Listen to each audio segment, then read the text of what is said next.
Good morning, class 11th, economics, chapter 3rd, census and sample methods. Today's topic is stratified और mixed sampling.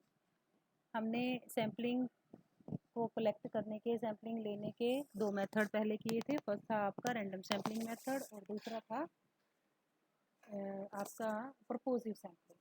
आज हम कौन सा कर रहे हैं? आज हम कर रहे हैं आपका मिक्स सैम्पलिंग और स्ट्रेटिफाइड, जिसे आप कह सकते हैं. दो नाम से हम इसको लर्न कर सकते हैं, कोई भी मतलब वही होगा इसका. तो अब है क्या ये मेथड? इसके नाम से ही क्लियर है कि स्ट्रेटिफाइड यानी कि इसमें हमने पॉपुलेशन को स्ट्रेटा में, पार्ट्स में डिवाइड कर देना है, डिफरेंट पार्ट्स में. अब स्ट्रेटा क्या होते, कैसे डिवाइड करेंगे?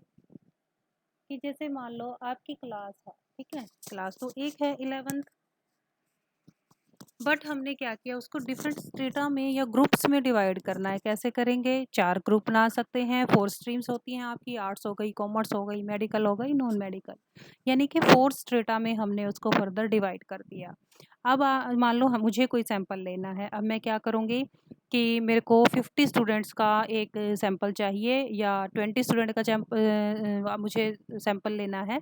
तो मैंने आर्ट्स में से 20 ले लिए, या मैंने 5 स्टूडेंट्स नॉन मेडिकल में से ले लिए, 5 मैंने मेडिकल में से ले लिए, कॉमर्स में से ले लिए. तो ये क्या है हमारा सैम्पलिंग का स्ट्रेटिफाइड मेथड होगा, यानी कि हर एक स्ट्रेटा में से आपने सैंपल को सिलेक्ट कर लेना है.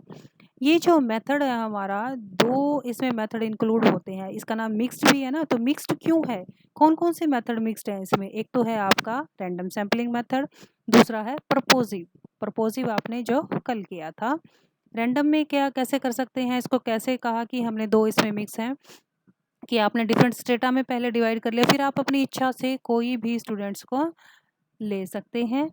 ये भी आप कर सकते हैं. दूसरा, आप स्लिप्स भी डाल करके नंबर ऑफ स्टूडेंट्स को चूज कर सकते हैं. तो दोनों मेथड को इसमें इंक्लूड किया गया है.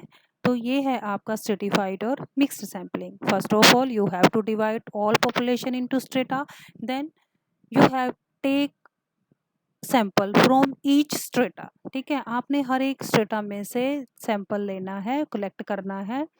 तो आपने ऐसा सैंपल लेना है कि वो सारी यूनिट्स को रिप्रेजेंट करे. ये भी आपने ध्यान में रखना है कि जो आप सैंपल में यूनिट ले रहे हैं, क्या वो सभी यूनिट्स की हमें इंफॉर्मेशन दे सकेगी.